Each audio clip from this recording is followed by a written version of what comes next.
प्रभु के नाम की महिमा हो सभी को। और एक बार प्रभु के नाम से प्यार भरा सलाम और जय मसीह। कितना आनंद की बात है कि प्रभु हमें और एक समय दिया है और जो उद्धार का अनुभव हम ले रहे हैं उसी के बारे में सीखना समझना प्रभु हमें मदद कर रहा है। मैंने शायद पिछली बार बोला था कि आपको यहाँ तक जो क्लास है काफी क्लासेस हमने जो है आपको डाउट पूछने का मौका नहीं दिया। कुछ अगर ऐसा मन में है तो अभी पूछ सकते हैं, नहीं तो आज हम नया विषय की ओर जा रहा है। सोटेरियोलॉजी या साल्वेशन के विषय ही है, लेकिन उसमें जो नया विषय है वो है रीजनरेशन या नया जन्म, है ना। तो उसके ऊपर जाने से पहले मुझे लगता है कम से कम 7-8 क्लास हमने रिडम्पशन के ऊपर लिया। तो रिडम्पशन में कई बातें हमने सीखा, उसमें से कुछ अगर आप पूछना चाहते हैं तो पूछ सकते हैं। ब्रदर या पहला यूहन्ना उसका 5वां अध्याय वचन 16 और 17 थोड़ा सा आप बताएंगे तो अच्छा रहेगा, थोड़ा एक्सप्लेन करेंगे तो। उसको एक बार पढ़िए ब्रदर। पहला यूहन्ना उसका अध्याय 5 वचन 16 और 17। यदि कोई अपने भाई को ऐसा पाप करते देखे जिसका फल मृत्यु न हो तो विनती करे, और परमेश्वर उसे उनके लिए जिन्होंने ऐसा पाप किया है जिसका फल मृत्यु न हो जीवन देगा। पाप ऐसा भी होता है जिसका फल मृत्यु है। इसके विषय में मैं विनती करने के लिए नहीं कहता। सब प्रकार का अधर्म तो पाप है, परंतु ऐसा पाप भी है जिसका फल मृत्यु नहीं। ये वचन कभी मैंने छेड़ा ब्रदर?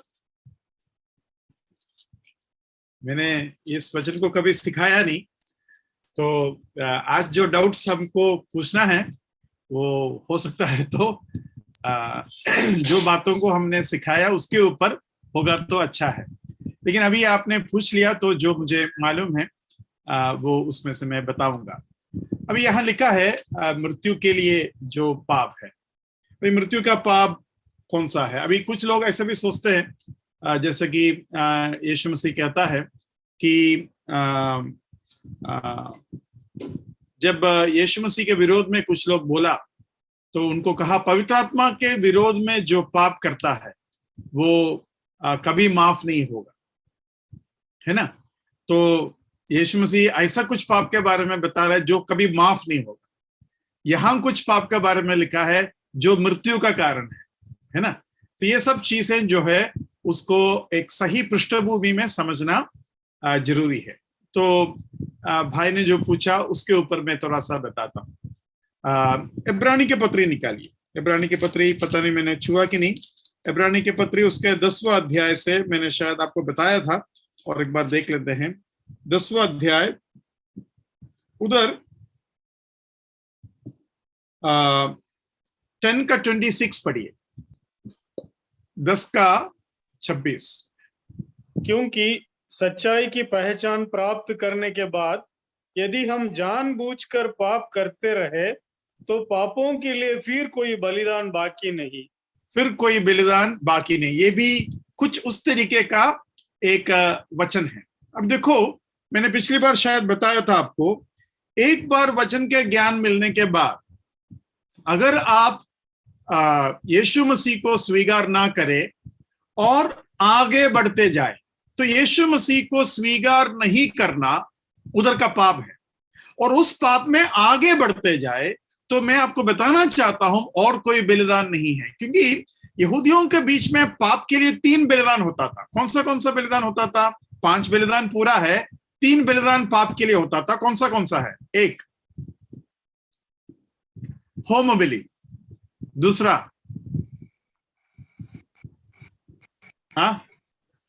पाप बलि, हाँ ठीक है, और तीसरा मेल बलि। मेल बलि शायद उसके उस कॉन्टेक्स्ट में डाल सकते हैं। शायद आपका हिंदी में जो मेल बलि है वो शब्द मिलता है कि नहीं, मुझे थोड़ा सा डाउट है। एनीवे 3 पाप का है। तो ये बात हमें समझना है। तो ऊपर से मैंने आपको रेफ्यूज सिटी के बारे में बताया। रेफ्यूज सिटी मतलब कौन सा नगर है? शरण नगर। शरण नगर। शरण नगर कितना था?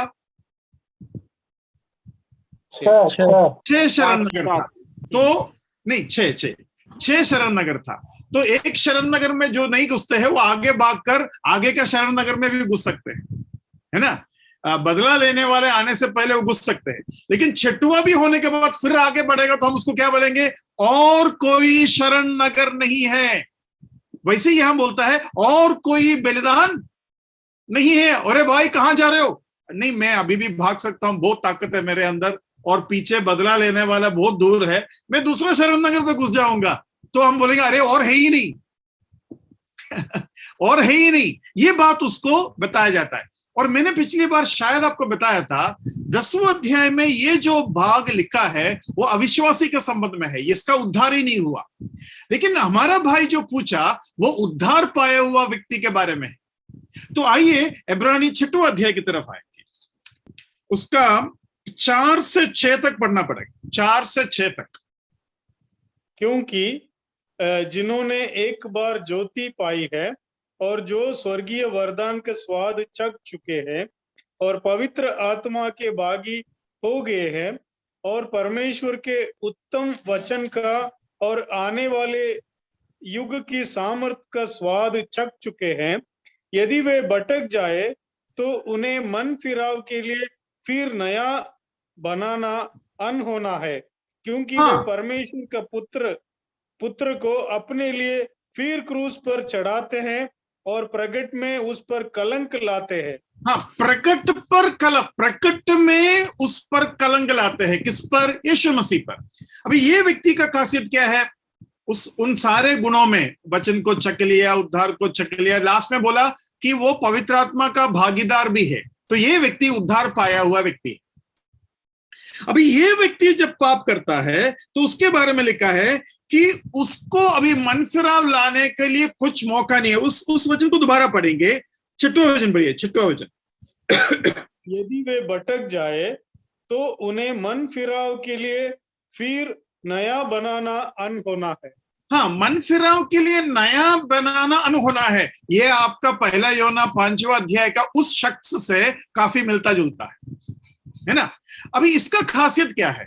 ये हम उसके जीवन में जो पाप होता है, साधारण में पिछली बार भी शायद पूछा था आपको, हम विश्वासी लोगों से जब पाप होता है हम शर्मिंदा हो जाते हैं, हम उसको छिपाना चाहते हैं, हम उसको ढकना चाहते हैं, और हम नहीं चाहते कोई भी जाने।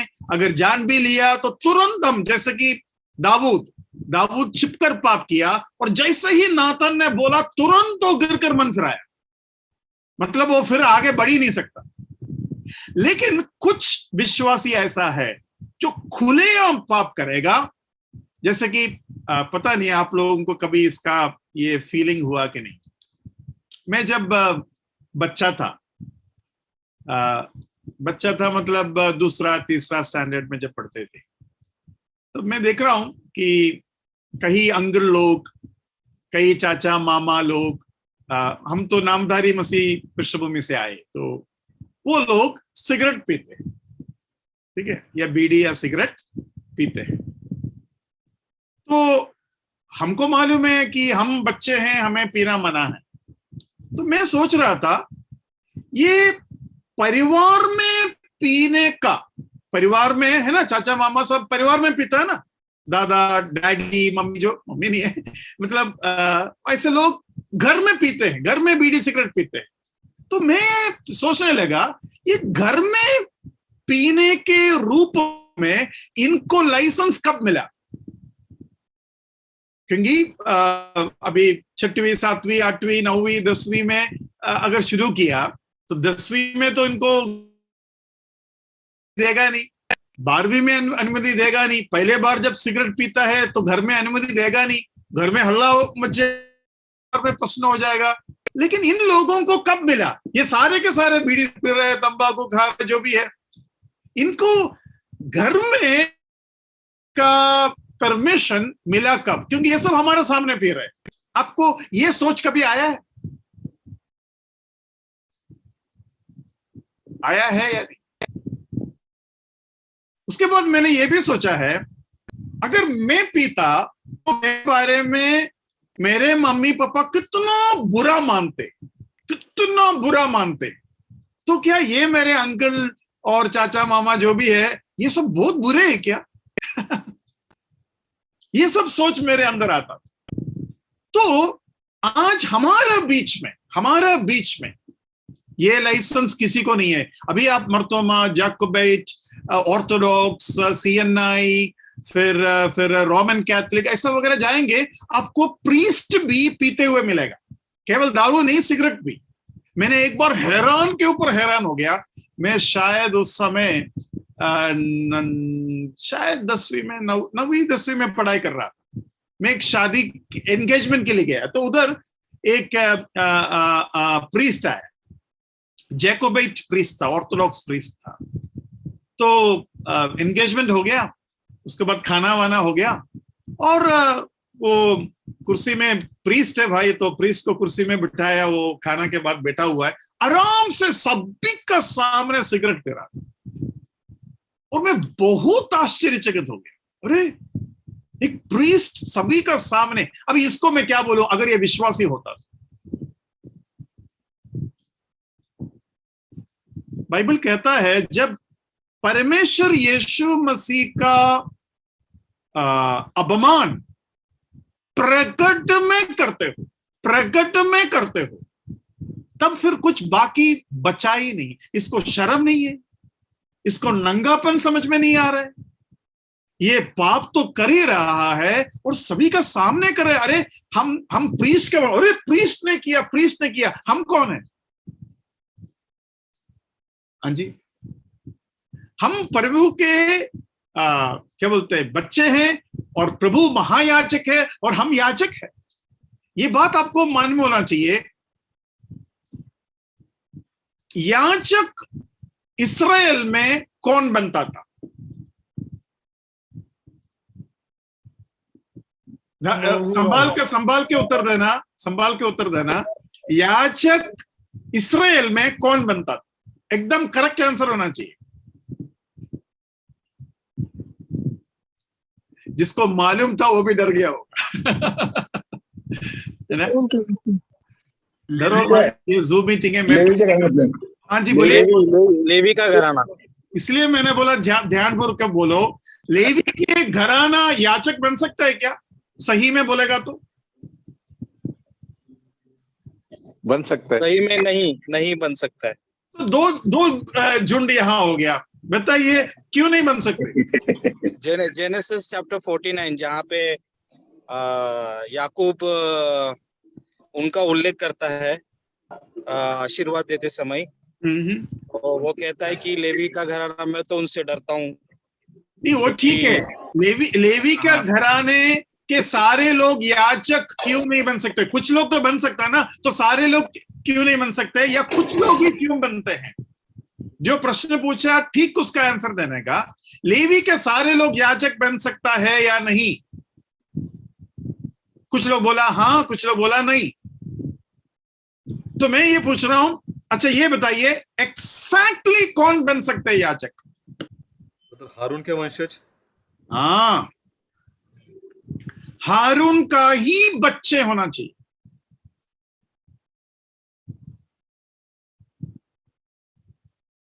बाकी मंदिर का काम करेंगे। वैसे तो बोला जाएगा कि लेवी याजक का गोत्र है, लेकिन याजक के गोत्र होने के बावजूद भी, मंदिर के कहीं सेवकाई इन्हें मिलने के बावजूद भी, अहरोन के बच्चे जो कर सकते हैं, जो असली याजक है, वो काम और कोई नहीं कर सकता। केवल वो लोग अति पवित्र जगह में जाकर, और उसमें से जो महायाजक बनेंगे, अति पवित्र जगह पर जाकर कर सकते हैं जो भी सेवकाई। तो लेवी का बच्चा होना चाहिए। और उसके बाद अच्छा, लेवी का बच्चों का नाम कहाती, मरारी, गेर्शोन और फिनोस। लेवी के पोतों का नहीं पूछा मैंने, लेवी का बच्चों का नाम, कहाती मरारी हाँ, गर्शोम। कहाती, मरारी, गर्शोम। तो ये जो 3 बच्चे हैं, इसमें आरोन जिस परिवार में आया उस आरोन के बच्चे होना चाहिए। भाई बहनों, हम याजक कैसे बने? क्योंकि हम आरोन महायाजक है, आरोन के बच्चे हैं, वैसे ही हम यीशु मसीह जो महायाजक है उसके बच्चे हैं। ये भूलना मत, हम लेवी गोत्र के महायाजक के बच्चे ही याजक बन सकते हैं। उस रूप से परमेश्वर के परिवार के यीशु मसीह के बच्चे होने की वजह से हम याजक बन सकते हैं। इस्राएल याजक बन सकता है क्या? मतलब हम जो याजक आज बनते हैं वो याजक इस्राएल बन सकता है क्या? इस्राएल अगर कलीसिया के भाग है, इस्राएल के कुछ लोग विश्वास में आकर नया जन्म पाकर कलीसिया के भाग हो गया, तो यीशु मसीह से जन्म लिया, मतलब अहरोन के बच्चे हैं, वैसे यीशु मसीह से जन्म लिया, महायाजक के बच्चे हैं, तो वो बन सकते हैं। लेकिन एक इस्राएली के नाम पर, अच्छा लेवी अभी अहरोन के बच्चे ही अगर आ गया, बोला यार हम तो अहरोन का बच्चे हैं, हम तो याजक बनेगा क्या? नहीं बन सकता। नहीं, अगर बनेगा तो भी आपको उस मंदिर का सेवकाई मिलेगा, कलीसिया का सेवकाई मिलेगा क्या? भगाएंगे। भाई बहनों, ये फर्क है उसमें। अब मैं आपको बताना चाहता हूं, यीशु मसीह महायाजक के बच्चे हम खुलेआम सिगरेट पी रहे हैं, तो उसको मैं ये कहूंगा अब मन फिराव का हाँ मौका नहीं है। अगर मन फिराव का मौका नहीं है तो फिर ये जिसको जिंदा क्यों रखे भाई? अगर जिसको मन फिराव का मौका नहीं है कर परमेश्वर ने नो यू टर्न बोल दिया, तो ये मनुष्य एक और पल जिएगा, तो वो क्या करेंगे? अभी मन फिराव तो है ही नहीं एक और पल देने के लिए, तो ये और क्या करेंगे? और पाप करेंगे और अपमान करेंगे। ऐसे में प्रभु एक ही काम कर सकता है जो पिछली बार मैंने आपको बताया, God whispers, God shouts, God calls. बताया था, पता नहीं आप लोग था कि हाँ बताया जी। God whispers, God shouts, God calls. मैंने कैसे बताया? उधर उस दिन बच्चे थे यहाँ, चलो अभी दिखाई नहीं दे रहा है, तो क्या हुआ? बच्चे कीचड़ में खेल रहे हैं। बच्चे जब कीचड़ में खेलेगा, पापा मम्मी आकर बोलेंगे, प्यार से बोलेंगे, बेटा अच्छे बच्चे कीचड़ में नहीं खेलते, ऐसा बोलेगा ना, प्यार से बोलेंगे। विस्पर मतलब प्यार से बोलना, आराम से बोलना। लेकिन फिर अगर वो कीचड़ में खेलेंगे तो पापा मम्मी आकर क्या बोलेंगे? चिल्लाएंगे, मारेगा तेरे को, बोला ना, बताया ना तेरे को, अंदर घुस जा। लेकिन थोड़ा देर के बाद देखा तो बच्चे फिर खेल रहे हैं कीचड़ में। तो पापा इस बार एक छड़ी लेके आया, 2 पटक करके दिया, हाथ में पकड़ा, जोर से उसको बाथरूम लेके गया, नहलाया, धुलाया, बिठाया, खाना खिलाया, सुलाया। मतलब घर के अंदर बुला लिया, मतलब उसको स्वर्ग में बुला लिया, मतलब उसको मृत्यु का दे दिया, मृत्यु का छड़ी से मार दिया उसको। तो ये बात यूहन्ना बता रहा है, कुछ ऐसे पाप है जो मृत्यु के लिए होते हैं, जो खुलेआम करते हैं, जो मन फिराव का नाम ही नहीं लेते हैं, और मन फिराव हो भी नहीं सकता। परमेश्वर उसको एक ऐसा पॉइंट पे लाया, अभी उसको मरना ही है। और ऐसे लोगों को कभी कभी पौलुस भी कहता है, उसको शैतान के हाथ में सौंप दो। ध्यान से सुनो, उसको शैतान के हाथ में सौंप दो, ताकि उसके शरीर को दंड मिले और वो अंत के दिन में नरक में ना जाए, या न्याय उसके ऊपर ना आए। मतलब उसको समाज के हाथ में दे दिया, समाज ने उसको मार दिया। मेरा बच्चा मेरा कहना नहीं मान रहा है, तो मैंने पड़ोसियों के लोगों को बोला, मार इसको, ये मेरा बेटा है, लेकिन ये सबक नहीं सीख रहा है, अभी तुम लोग ही मारो, मेरा मारने से ये नहीं है। वैसे ही शैतान के हाथ में विश्वासी को दिया होता है, और इस तरीके से बाइबल में कई हादसा है। कुछ पूछना चाहेंगे? आपको कुछ आइडिया मिला? जो बात अभी बताया उसके ऊपर पूछना। जी ब्रदर, धन्यवाद। या और हम हमेशा निर्णय नहीं कर सकता कौन सा पाप क्या है, कौन जिंदा रहेगा वगैरह। लेकिन कुछ लोग ऐसा भी बोलते हैं, ब्रदर आपके हिसाब से एक आदमी है जो एकदम खुल्लम खुल्लम पाप करता है, हमारा साथ था, विश्वास में था, बपतिस्मा लेता था, प्रभु भोज में भाग भी लेता था, लेकिन खुल्लम खुल्लम पाप करता था, डिवोर्स हो गया या फिर मारामारी होता था या फिर क्या बोलते दारू पीता था और मनमर्जी जीता था। लेकिन ब्रदर वो तो मरा नहीं, आराम से जी रहा है अभी भी। कौन जाने उसका उद्धार ही हुआ कि नहीं। जिसका उद्धार नहीं हुआ उसके बारे में यह मृत्यु के बाद नहीं लिखा है। उसके बारे में 10वां अध्याय का आदमी उद्धार नहीं पाया है, मैंने बताया था। उसके बारे में बाइबल क्या बोलता है, वो भी परमेश्वर के अपमान करते हैं, लेकिन उसके बारे में क्या लिखा है जरा देखिए। ओके 27 पढ़िए, इब्रानी 10 का 27। हाँ, दंड का एक भयानक बाट जोना और आग का ज्वलन की बाकी है, जो विरोधियों को भस्म कर देगा। हाँ, विरोधियों को भस्म कर देगा। यहां मृत्यु के बारे में नहीं लिखा, यहां अंत के न्याय के बारे में लिखा। अच्छा, इन लोगों को जीने दे रहे और हम प्रभु के बच्चे अगर खुलेआम पाप करने लगा तो हमको मार दे रहे, ऐसा क्यों? हम मरने से भी कहां जाएंगे, प्रभु के पास जाएंगे, लेकिन अविश्वासी मरने से नरक में जाएंगे, इसलिए उसको जीने दे रहा है। कौन जाने वो मन फिराएगा कि नहीं। उसको मन फिराव का मौका हमेशा है, लेकिन विश्वासी को एक हक के बाद मन फिराव का मौका नहीं, क्योंकि उसको बुलाने से आखिर वो प्रभु के पास ही आएगा।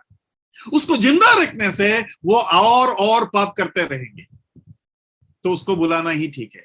लेकिन जो पापी है उसको जल्दी बुलाना ठीक नहीं है, क्योंकि उसको जिंदा रहने से और एक मौका और एक मौका और एक मौका दिया जा सकता है ना। प्रभु का प्रेम बहुत ही अनोखा। हाँ? और कौन जाने, मैं बहुत डर के साथ बोलता हूं, कौन जाने कोविड के समय पर बहुत से विश्वासियों को प्रभु ने अपने पास बुला लिया। बहुत से विश्वास, हमें नहीं मालूम, हम बोल नहीं सकते, लेकिन बहुत से विश्वासी अब चले। प्रभु को उन लोगों को बुलाने में कोई हिचकिचाहट नहीं था। उसका एक कारण यह है, आखिर वो प्रभु का अपना है, प्रभु का संपत्ति है। प्रभु बुलाएगा, प्रभु को ही मिलेगा और कहीं नहीं जाएगा, है ना। लेकिन जो प्रभु का नहीं है उन लोगों को मृत्यु में प्रभु को दर्द होता है। और प्रभु के दोबारा आगमन का टाइम ज्यादा होने का, डिले नहीं बोलूंगा मैं, लेट हो गया नहीं बोलूंगा, लेकिन ज्यादा होने का कारण बाइबल में क्या लिखा है, विश्वासियों के लिए नहीं वो लेट हो रहा है। अविश्वासी लोग अगर एक दो और उद्धार पाए, उनके लिए यीशु मसीह ज्यादा टाइम ले रहा है। भाई बहनों, हम विश्वासी भी प्रभु के इंतजार में इसलिए है ताकि कुछ अविश्वासी को विश्वासी बनना बाकी है। अगर प्रभु बहुत जल्दी आना है कर आप चाहते हो, तो जल्दी से उन लोगों को सुसमाचार सुनाओ, उद्धार पालेंगे और हम जाएंगे। लेकिन आप लोग तो व्यस्त है, नौकरी, फिर पेंशन, फिर घर बनाएंगे, फिर बच्चों का शादी, ये सब सोचकर बैठे हैं सुसमाचार। कितना दुख की बात है कि महाराष्ट्र में कुछ 13 डिस्ट्रिक्ट में कोई काम नहीं है। अभी जहां काम है उधर का हालत भी हम जानते हैं। अभी मुंबई में काम है। मुंबई में आपको मालूम है कितना कलीसिया है? लगभग मुंबई में हम ब्रदरन लोगों का कितना कलीसिया है? लगभग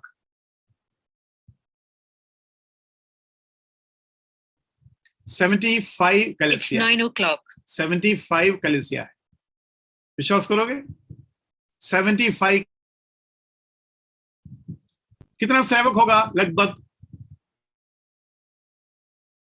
मेरे ख्याल से 40 से 45 तक होगा। ठीक है, अब ध्यान से सुनो। का कौन सा कोना हमने सुसमाचार करके भर दिया? कितने, शायद लाखों लोग आज भी। आज कुछ बच्चों को मैंने पूछा, यीशु मसीह नहीं सर। मैं बोला जीसस क्राइस्ट सुना है, वो तो फिर बिल्कुल ही नहीं। अरे तो मैं कहता हूं अगर ये 75 कलीसिया और 45 प्रभु का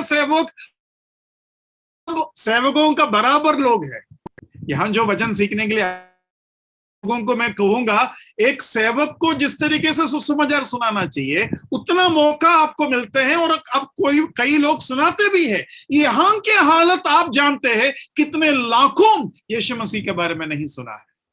तो फिर उन क्षेत्रों का क्या हालत होगा जहां हमारा कोई सेवकाई नहीं।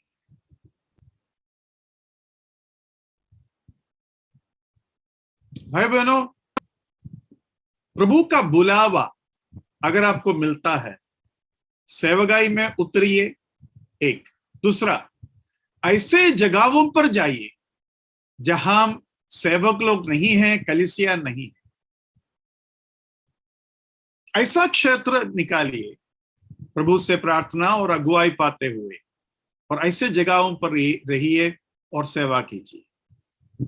कोई जरूरी नहीं है कि उधर जाकर आप बिल्कुल काम नहीं करे और इंतजार करे। मैं ऐसा नहीं कहूंगा, पौलुस ने काम किया था, वैसे आप अपना थोड़ा उधर इलाका बदलना चाहिए।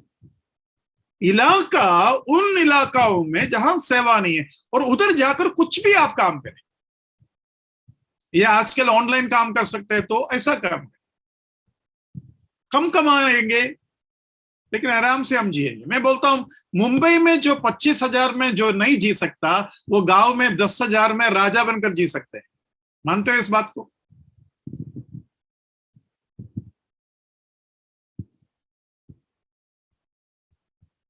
तो आप इस तरीके से भी सोच सकते हैं। तो मैं आपको बताना चाहता हूं, प्रभु यीशु मसीह का आगमन का तैयारी का कई बातों में एक बात यह है, हम पूरे दुनिया को सुसमाचार सुनाएं। ठीक है, तो अभी हमने क्या सीखा? हमने केवल ये नहीं सीखा कि मृत्यु का पाप क्या है, हमने विश्वासी अविश्वासी, अबमान नहीं, मृत्यु जिसको मृत्यु नहीं, और हमने ये भी सीखा कि कुछ लोग हमारे अपने हम समझते हैं लेकिन उनका उद्धार हुआ ही नहीं होगा, वो अविश्वासी होगा, और इसलिए शायद वो आगे बढ़ रहा है। और बाइबल में इसका भी वचन है कि जिसका प्रभु का बच्चा नहीं है उसको प्रभु मारेगा नहीं। ऐसा लिखा है क्या? जो प्रभु का बच्चा है प्रभु मारेगा, लेकिन अगर वो प्रभु का बच्चा नहीं है, हम सोच रहे हैं कि उसका उद्धार हुआ क्योंकि बर्दोन कलीसिया में उसका सब कुछ है, लेकिन उसको प्रभु मारेगा नहीं। बाइबल में साफ साफ लिखा है। पढ़िए इब्रानी 12 उसका 7वां वचन। तुम दुख को ताड़ना समझकर सह लो, परमेश्वर तुम्हें पुत्र जानकर तुम्हारे साथ बर्ताव करता है। वह कौन सा पुत्र है जिसकी ताड़ना पिता नहीं करता? आगे, यदि वो ताड़ना जिसके बागी सब होते हैं तुम्हारी नहीं हुई, तो तुम पुत्र नहीं पर व्यभिचार की संतान ठहरे। देखा, यहां दो बात मैं आपको बताना चाहता हूं।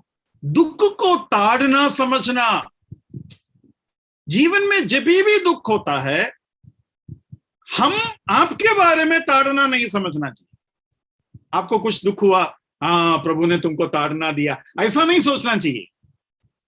लेकिन दुख जब प्रभु मुझे देता है, मुझे कैसा सोचना चाहिए?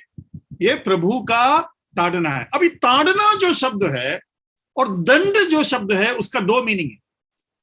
दंड मतलब जो कोर्ट आपको देता है, ताड़ना मतलब जो बाप आपको देता है।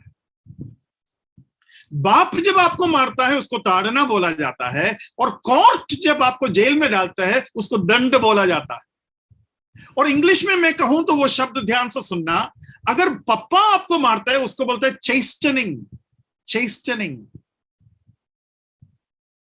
लेकिन जब परमेश्वर ही अंत का दिन में स्वेद सिंहासन में सारे पापियों को जब दंड देगा, तब की बात है जज्ड, कंडम्ड, कंडमनेशन। एक है चैस्टनिंग, दूसरा है कंडमनेशन।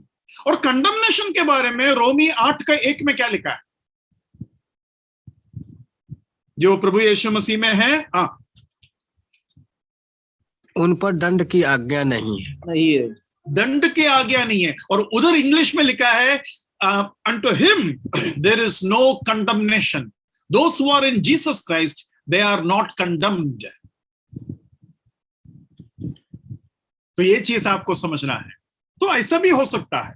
और मैं आपको ये इस वचन के आधार पर ये कहना चाहूंगा, खास कर प्राचीनों को, अगर आपकी कलीसिया में कोई भाई एकदम खुलेआम पाप करते हैं और लगातार करते हैं और मौकाओं को पार कर चुके हैं और आगे बढ़ रहा है और कोई शर्म नहीं, कोई हिचकिचाहट नहीं और कोई प्रॉब्लम भी नहीं है, एकदम सक्सेसफुल है, बिजनेस तगड़ा चल रहा है, बच्चे अच्छे पढ़ाई चल रहा है, अमीर है और कोई बीमारी भी नहीं है, एकदम तगड़ा जा रहा है, उसके मुंह पर कह सकते हैं, भाई साहब आपके उद्धार के ऊपर चेक कर लो, रोमी 12 ये कहता है कि आप इलेजिटिमेट है, इलेजिटिमेट है। इंग्लिश में एक खतरनाक शब्द इस्तेमाल करते हैं जो इंग्लिश के लोग गाली के लिए इस्तेमाल करते हैं। गाली बाइबल में, हाँ जी, गाली बाइबल में नहीं है, लेकिन उसका मीनिंग वही है। और वो शब्द क्या है, कौन बताएगा? बास्टर्ड। हाँ, बास्टर्ड, BASTARD, बास्टर्ड। बास्टर्ड जो शब्द है उसका मीनिंग है जो एक बाप का नहीं पैदा हुआ हो या व्यभिचार का संतति। मैं कोई भी गाली मेरा मुंह में नहीं लेता, लेकिन ये शब्द मैं मुंह में इसलिए लेता हूं क्योंकि बाइबल में लिखा है। बाइबल तो पढ़ना पड़ेगा ना। तो मैं आपको ये बताना चाहता हूं कि वचन ये सिखाता है। तो ये सब कॉम्प्लिकेशंस है। और आपको क्या लगता है, कलीसिया में सारे लोग जो प्रभु के भोज मेज में से भाग लेता है उनका उद्धार हुआ होगा? कितने बार बिना उद्धार का कई लोग बपतिस्मा ले चुका है। मैं बहुत ही शर्मिंदा, बहुत ही दुखी और बहुत ही नम्र होकर आपसे एक चीज बताना चाहता हूं। मुंबई में ऐसा हुआ है कि अविश्वासी को या विश्वास में आने से पहले या उद्धार पाने से पहले अगर आप मंजूर है तो आपको बपतिस्मा दिया जाएगा। अगर आप तैयार है तो आपको बपतिस्मा दिया जाएगा। और जब पूछा गया, भाई साहब आपने ऐसा क्यों किया, उद्धार के पहले आपने बपतिस्मा दिया, तो बोलता उद्धार बपतिस्मा के बाद उद्धार पाएगा तो भी चलेगा, बपतिस्मा के बाद उद्धार पाएगा तो भी चलेगा। और फिर बोलता है मैंने खुद ऐसा पाया। तो मैं आपसे पूछना चाहता हूं, जिस दिन आपका बपतिस्मा होगा वो वाला संडे में आप प्रभु भोज में भाग लेगा कि नहीं? मतलब बिना उद्धार का आपने क्या किया? आपने बपतिस्मा लिया और बिना उद्धार का आपने प्रभु भोज में भाग भी लिए।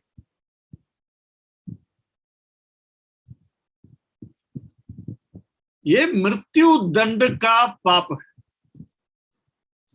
लेकिन उद्धार नहीं हुआ और आपको मौका देने के लिए परमेश्वर चाहते हैं, इसलिए आप जिंदा हैं। आज मेरे इस वचन को सुनने वाले सारे भाई बहनों को मैं ये बताना चाहता हूं, जिंदगी में गलतियां होता है, पाप होता है, और तब आपको दुख जो है शारीरिक सीमाओं के साथ आ सकते हैं, जैसे कि घुटने में दर्द, पेट में दर्द, सिर में दर्द, बुखार आ गया, खांसी आ गया, क्या बोलते हैं, कई तरीके का बीमारी, कमजोरियां, सेहत ठीक नहीं है, हमेशा हॉस्पिटल। ये सब जो है बाइबल में लिखा है कि तुम जब पाप करते हो, पाप का वजह से तुम में से कुछ बीमार, कमजोर और सो भी गए हो, मतलब मर भी गए हो। तो कहीं बार 100% बीमारी पाप का वजह से करके हम नहीं बोल सकते, बिना पाप का बीमारी भी हो सकता है। लेकिन कौन ऐसा है जो बीमार ये कह सकता है मेरा बीमारी बिना पाप का हुआ है क्योंकि मैंने कोई पाप नहीं की? ऐसा तो कोई नहीं बोल सकते। तो हमें दूसरों के ऊपर न्याय नहीं करना है, लेकिन हम अपने ऊपर कोई पाप हमें मालूम हो या नहीं हो, फिर भी हमें कैसा सोचना चाहिए, मेरे जिंदगी में और पवित्रता का जरूरत है। और मैं इन दिनों में सोच रहा था, एकदम प्रभु का पीछा जाए, प्रभु का आज्ञा 100% माने और प्रभु से पूछे, प्रभु मुझे 100% एक चंगाई मुझे एक बार दे, 100% हीलिंग, मेरे शरीर के सारे प्रॉब्लम्स को आप निकाल दो, ताकि मैं ये अनुभव करूं कि परमेश्वर ने इस्राएल जनता को ऐसा कहा था। ध्यान से सुनना, अभी पता नहीं मैंने आपको बताया कि नहीं, इस्राएल जनता को परमेश्वर ने ऐसा कहा था, मैं मिस्र देश के कोई भी बीमारी तुम्हारा ऊपर नहीं लाऊंगा। उसका बाद यह लिखा है, मैं चंगाई देने वाला परमेश्वर हूं। दो बात, एक, मिस्र के कोई बीमारी तुम्हारे ऊपर नहीं लाएंगे। जब मिस्र के कोई बीमारी तुम्हारे ऊपर नहीं लाएंगे तो चंगाई का क्या जरूरत है? मैं चंगाई देने वाला परमेश्वर हूं। अरे दोनों किस लिए चाहिए? बीमारी अगर आ गया तो चंगाई चाहिए, लेकिन बीमारी अगर नहीं आएगा तो चंगाई का क्या जरूरत है? ये बात मैंने बताया था आपको। यस ब्रदर, या बताया था। तो उसके मतलब यह है, लगातार प्रभु हमें चंगाई दे रहा है, और वो चंगाई कुछ जगह पर प्रभु रोक देता है, कुछ चीजों के ऊपर प्रभु रोक देता है। और रोक जब प्रभु देता है, या वो चंगाई प्रभु जब बंद कर देता है, जो प्रभु रोज कर रहा था उसको जब बंद कर रहा है, तो ऐसा भी तो हो सकता है जब हम उसका आज्ञा 100% मानने का दिल रखते हैं और सारे पापों के साथ हम निपट लेते हैं और प्रभु से हम मांगते, प्रभु मुझे वो वाला चंगाई, वो वाला आनंद दे जो संपूर्ण आपका पीछा करने वाले का जो है। लेकिन यहां मैं आपको और एक चीज बताना चाहता हूं, पौलुस को बीमारियां था, बीमारी था। तब पौलुस ने क्या बताया? परमेश्वर ने इसलिए ये बीमारी मेरे अंदर रखा है ताकि मैं प्रकाशन और प्रकाशन तो चलो कोई बात नहीं, प्रगटीकरण के वजह से घमंड ना खाओ। तो मेरे अंदर क्या प्रॉब्लम है? पौलुस बता रहे मेरे अंदर एक प्रॉब्लम है। क्या प्रॉब्लम है? वो क्या है ना, ये प्रगटीकरण जब आता है ना तो मेरे को थोड़ा प्रॉब्लम होता है, क्योंकि मैं कोई प्रेरितों से कम नहीं हूं। पौलुस कहता है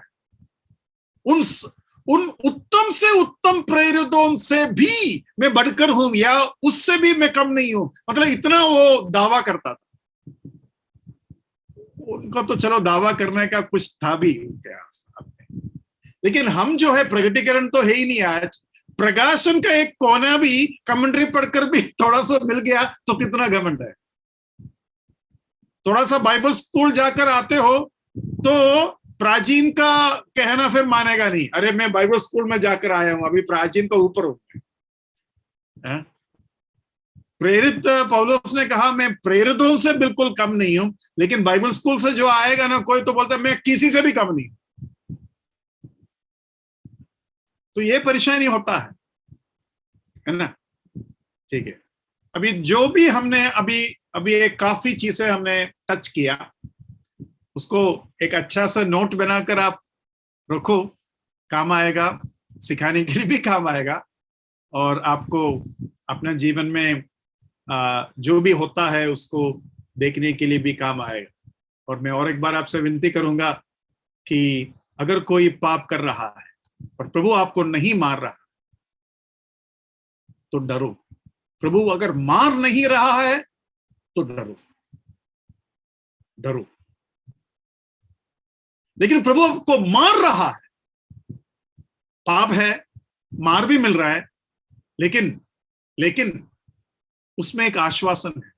क्या है आश्वासन? ब्रदर प्रेज़ द लॉर्ड, क्या हो गया? प्रभु ने मुझे मारा ब्रदर। अरे इसलिए क्यों खुश है? मैं प्रभु का बेटा हूं ना।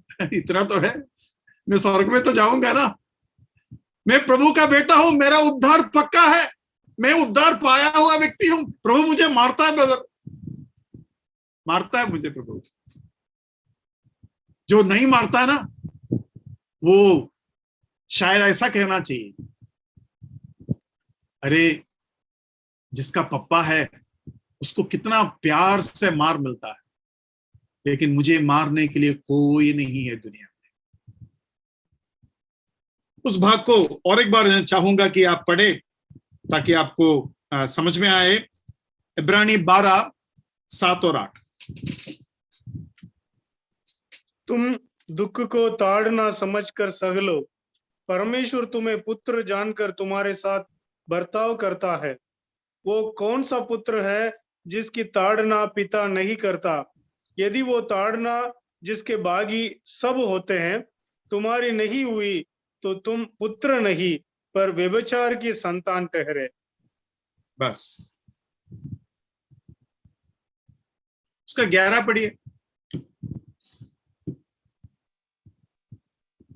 वर्तमान में हर प्रकार की ताड़ना आनंद की नहीं पर शोक ही की बात दिखाई पड़ती है, तो भी जो उसको सहते सहते पक्के हो गए हैं, बात में उन्हें चैन के साथ धर्म का प्रतिफल मिलता है। चैन के साथ धर्म के प्रतिफल मिलता है। मेरा पप्पा मुझे मारता है, मैंने बहुत मार खाया है मेरे असली पप्पा से भी और मेरा आत्मिक पिता से भी, स्वर्ग के पिता। और इतना तो तसल्ली है कि मैं प्रभु का बेटा हूं। सारे प्रभु के बच्चों को मेरे तरफ से यीशु मसीह के नाम से सलाम है ना? ठीक है। और कुछ पूछना चाहते हैं? आज मेरा टाइम पूरा इसी में गया, लेकिन मैं समझता हूं आपको फायदा हुआ होगा। इसके संबंध में कुछ पूछना चाहते हो तो पूछ सकते हैं। आज हम फिर क्लास के और नहीं जाएंगे, मेरे पास और 10 मिनट है। ब्रदर, ये जो अबियातार और शिमी, इनका एग्जाम्पल हम ले सकते हैं आज के मैसेज के लिए? हाँ, अबियातार शिमी क्या है? अबियातार जो 1 किंग चैप्टर 2 में आपने एक बार लिया था, तो उधर जो है, उधर उद्धार के बारे में हम कुछ नहीं बोल सकते, क्योंकि उधर तो शलोमोन ने मारा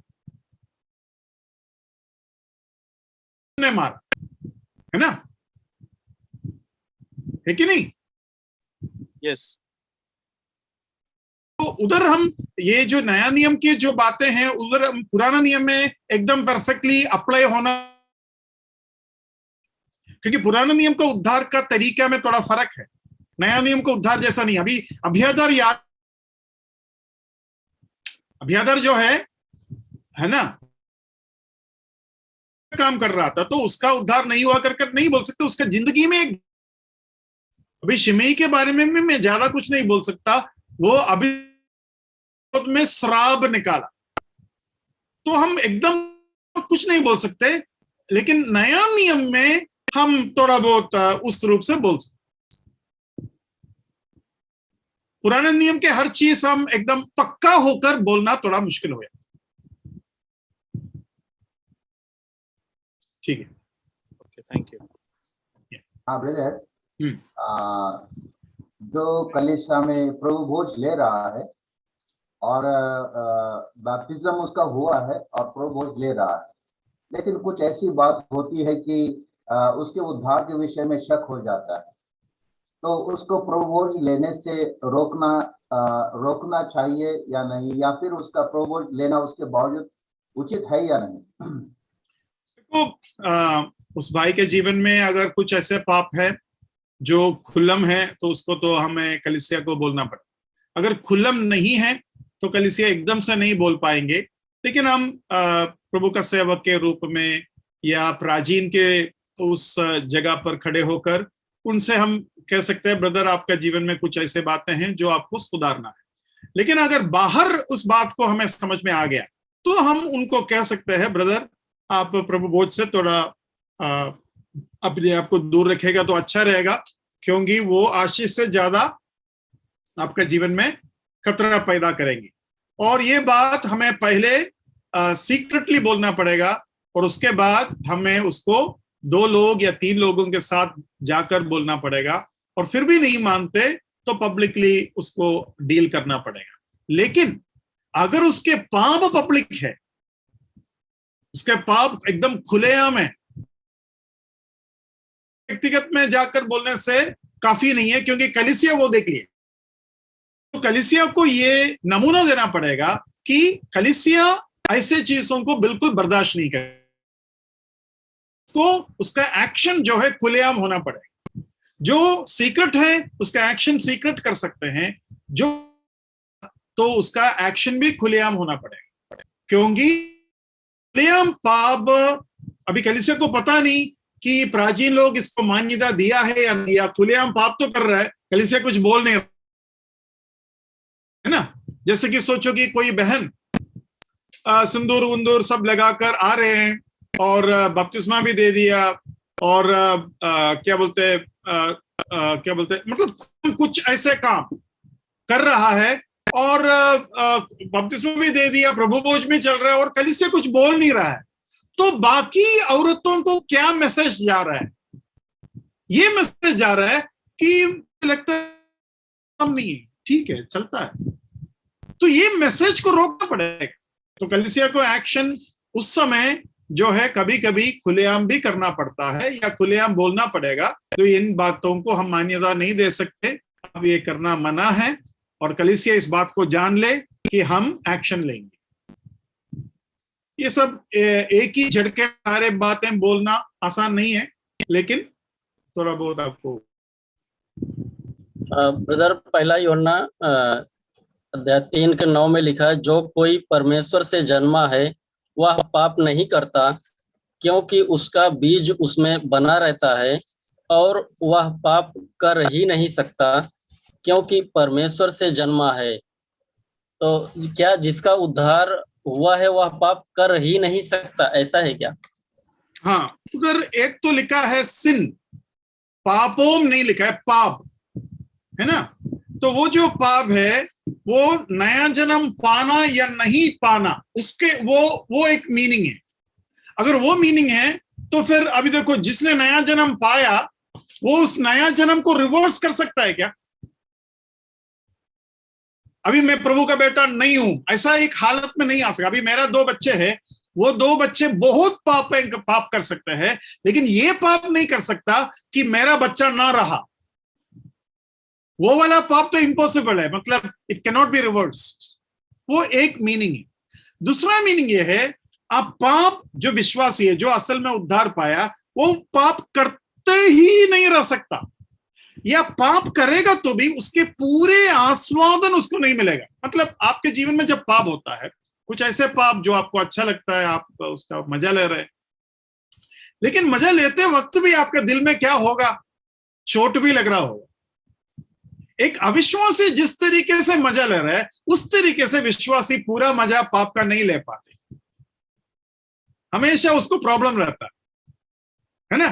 तो यहां ये लिखा है, you can not continue in sin. You can not continue in sin मतलब हमेशा रोकने वाला ताकत आपके अंदर काम कर रहा है, इसलिए उधर लिखा है परमेश्वर का बीज उसके अंदर है। मतलब वो बीज आप जो भी कर रहे हो उसके विरोध में काम करते ही जा रहे, तो कभी भी कामयाब नहीं होगा उसको पूरापन में आने के लिए। इस तरीके से उधर यूहन्ना बताने का कोशिश करता है। बहुत अच्छा वचन और प्रश्न था वो काफी थोड़ा सा समझने के लिए मुश्किल वाला एक वचन भी है। तो उसका नॉर्मल मीनिंग यही बताया जाता है, एक विश्वासी पाप में लगातार आनंद और सुख और चैन के साथ कर आगे नहीं बढ़ सकता, वो हमेशा बेचैन रहकर आगे बढ़ सकते हैं।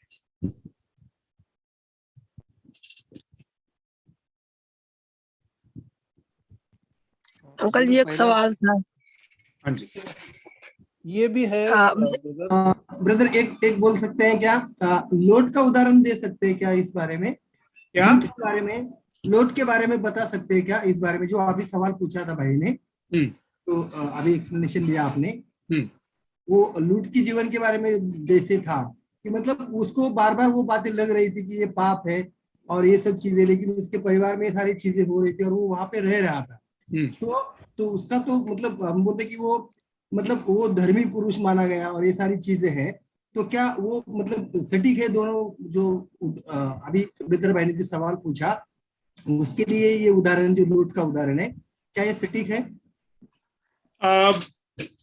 एकदम से मैं उसको कनेक्ट नहीं कर पा रहा, थोड़ा आराम से बैठकर सोचकर मुझे बोलना पड़ेगा, क्योंकि आप तुरंत कहीं ना कहीं जाकर कनेक्ट कर लेते हैं और मुझे उसका उत्तर देना पड़ रहा है, तो थोड़ा सा मुश्किल हो रहा है। तो लोत धर्मी था। लोत, मैं समझता हूं प्रभु के पास जाएंगे, वो नरक में नहीं जाएंगे, है ना, क्योंकि लोत के बारे में लिखा है वो पुरुष था और अपने आप को ताड़ना या कूटता था, अपने आप में वो क्या बोलते हैं, परेशान होता था जो अधर्म देखकर। तो ये चीज हम देख सकते हैं। तो उस वो कंटिन्यू नहीं कर पाया, ऐसा आप सोच सकते हैं, या थोड़ा बहुत सोच सकते हैं। हाँ ब्रदर, योबू ब्रदर या अयूब। हाँ, यस ब्रदर। ब्रदर पहला कुरिन्थियों उसके 5वें अध्याय में ब्रदर 11 से 13 वचन में, पर मेरा कहना यह है कि यदि कोई भाई कहलाकर व्यभिचार या लोभी या मूर्ति पूजक या गाली देने वाला या पियक्कड़ या अंधेर करने वाला हो तो उसकी संगति मत करना, वरन ऐसे मनुष्य के साथ खाना भी न खाना, क्योंकि मुझे बाहर वालों का न्याय करने से क्या काम? क्या तुम भीतर वालों का न्याय नहीं करते?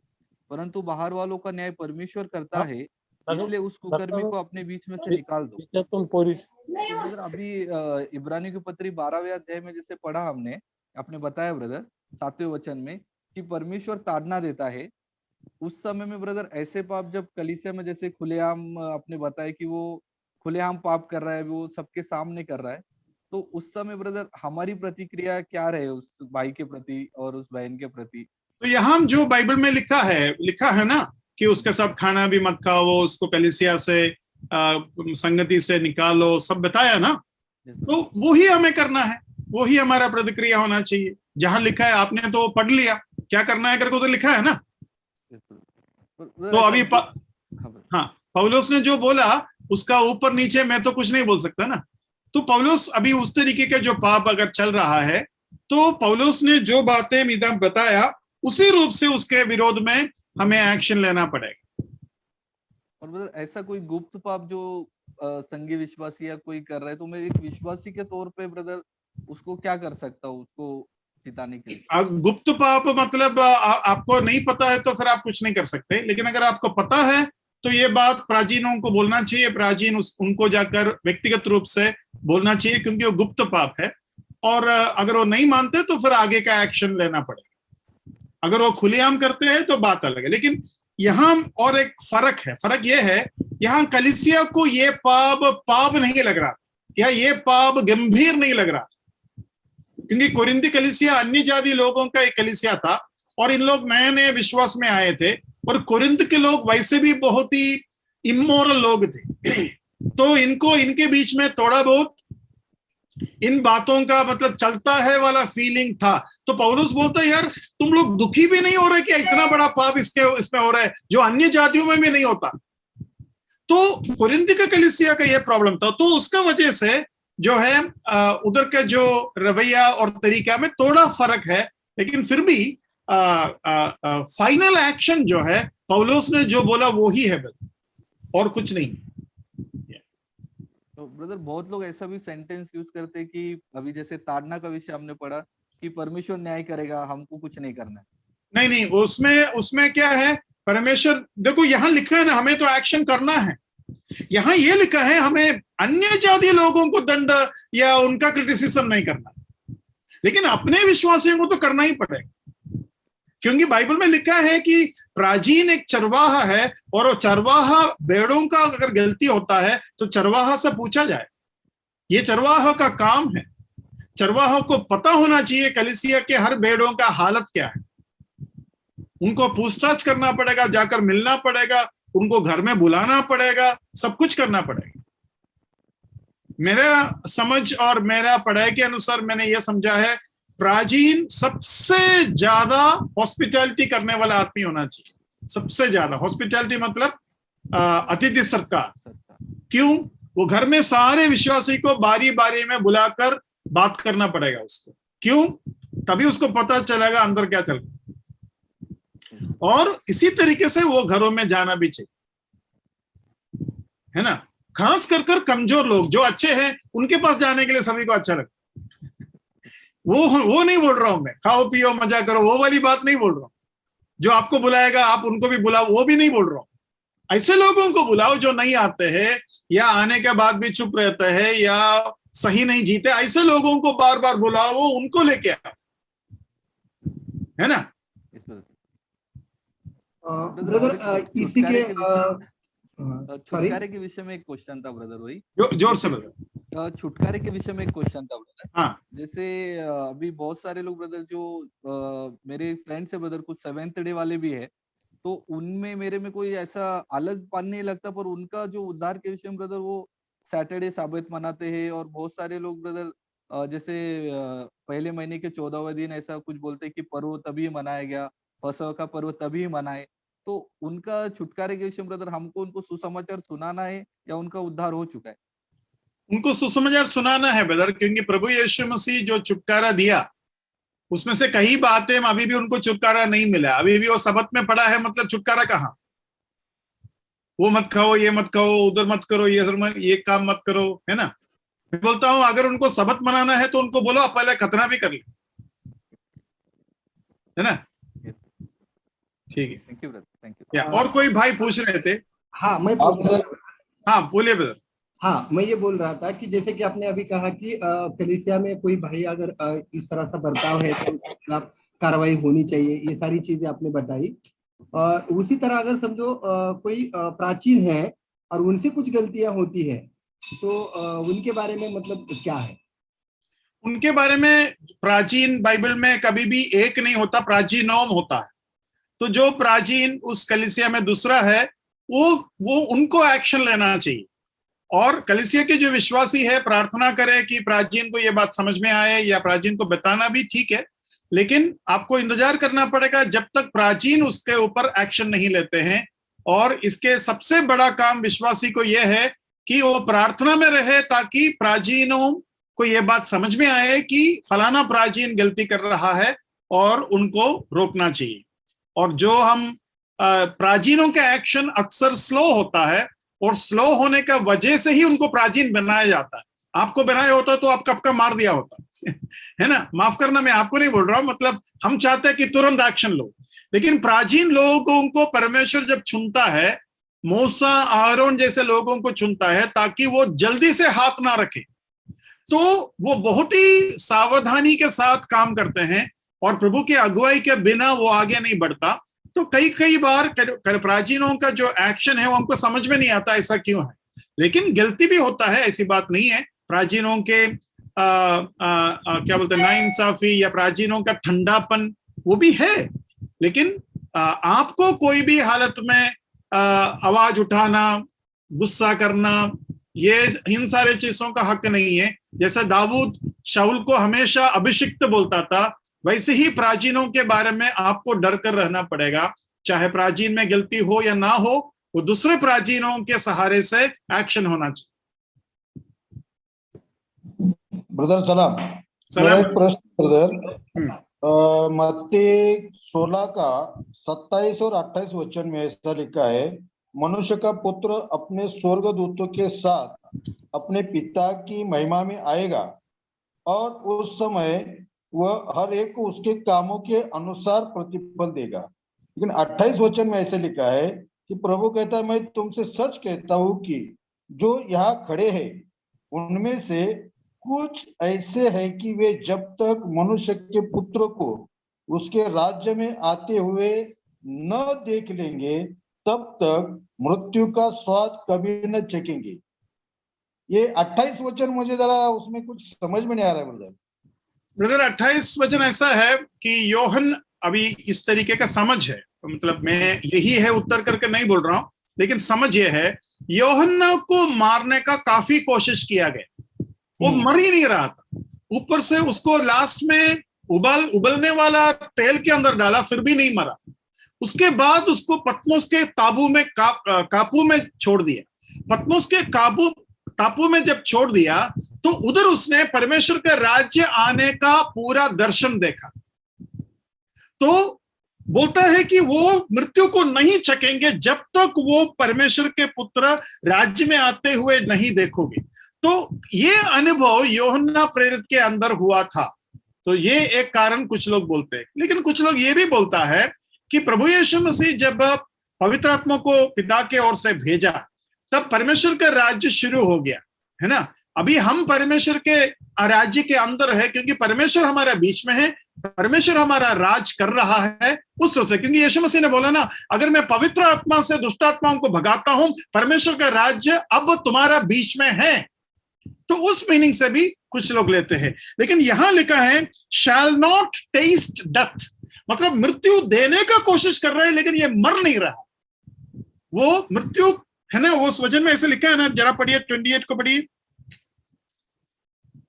मैं तुमसे सच कहता हूं कि जो यहाँ खड़े हैं उनमें से कुछ ऐसे हैं कि वे जब तक मनुष्य के पुत्र को उसके राज्य में आते हुए न देख लेंगे तब तक मृत्यु का स्वाद कभी न चखेंगे।